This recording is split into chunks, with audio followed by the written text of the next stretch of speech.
today you'll be receiving from a message full of God's power to help you become everything that God has created you to be. You know, God sent his son, Jesus, to die for you to have a life of abundance and for you to be an ambassador for him. What does that mean? That your life should represent his goodness. It's time to be about it. Tune in today's message and you'll be blessed. Oh, I'm just gonna flow. Even when single people, you know, I've been married for 7 years now, so I'm like, what in the world? I thought I'd be talking to Marys now, but that's all right. Let me hit here for a second. You know, what I used to hate Proverbs chapter 31 and hearing messages about virtuous women because it was always like they are meek and quiet. And I'm not quiet. If I try to be quiet, I'm making some sort of noise. Oh.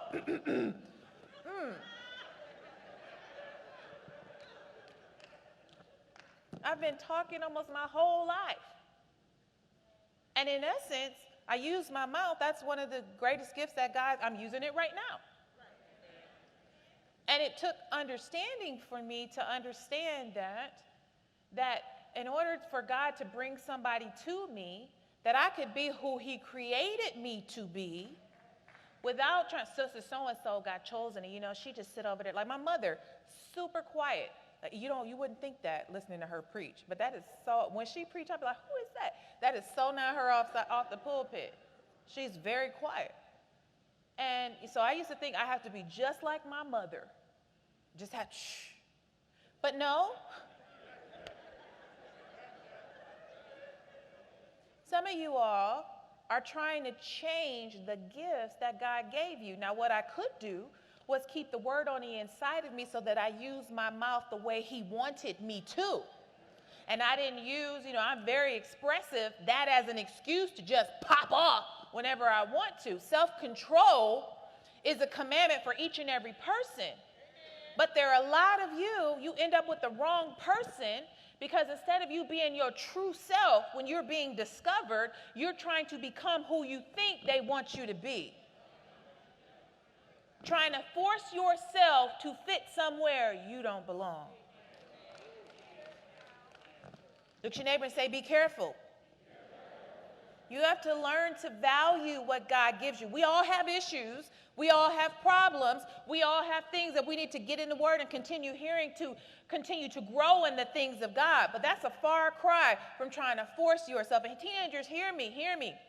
That fitting in with the crowd, if I could go back in time and talk to myself, my younger self, what I would tell my younger self is stop trying to be like everybody else. Stop trying to follow peer pressure. Stop trying to fit in. Stop trying to dress a certain way because they dress a certain way. Stop trying to talk a certain way because they talk a certain way. Stop hiding your light under a bushel because it's not popular anymore.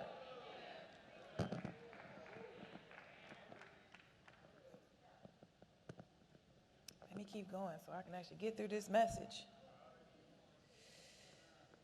So he said, so I forced myself to offer a burnt offering. And Samuel said to Saul, you have done foolishly. You have not kept the commandment of the Lord your God, which he commanded you. For the Lord have established your kingdom over Israel forever. But now your kingdom shall not continue. The Lord has sought out David, a man after his own heart, and the Lord has commanded him to be prince and ruler over his people because you have not kept what the Lord commanded you. Now we're sitting here and notice that what he's saying to him was the Lord had established you to be king over Israel as long as you lived. That was God's plan for his life. God had established that and put everything into place for that to be the case, but instead he lost it. Why? Because he didn't keep his motives tight. Look at your neighbor and say, check your motives. Look across the room, find somebody else and point to him and say, hey, check your motives. turn around and find somebody else and say, hey, keep your motives tight. Saul lost his kingdom people pleasing. Because the pressure that pushed him to get outside what God wanted him to do was because the people were leaving him. The people were scattering. How many of us have lost kingdoms or things that God blessed us with because we were concerned about what other people thought? Or we shifted, you know what, these people, I don't want these people to think this. I saw they were scattering, so you know what, this is a lot of pressure. Let me just do what I think somebody else wants me to do. Let me give you a definition for motives here. A motive is the need or the desire or a fear that prompts an individual to act or begin movement. I'm going to say that again. A motive is a need, a desire, or a fear that prompts an individual to act or begin movement. So it's interesting to me that we see that, there was a time God had blessed this man with what he had. And the interesting thing is, God had blessed Saul to become king, and as king, Saul was to serve the people.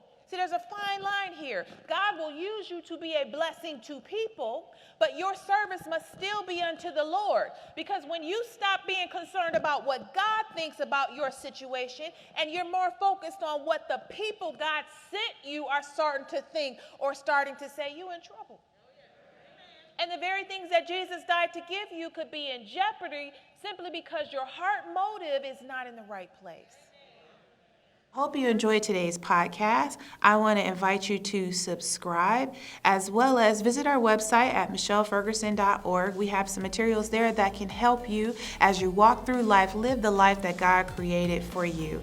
As always, I'm Michelle Ferguson, helping you to discover, develop, and celebrate who God has created you to be. See you next time.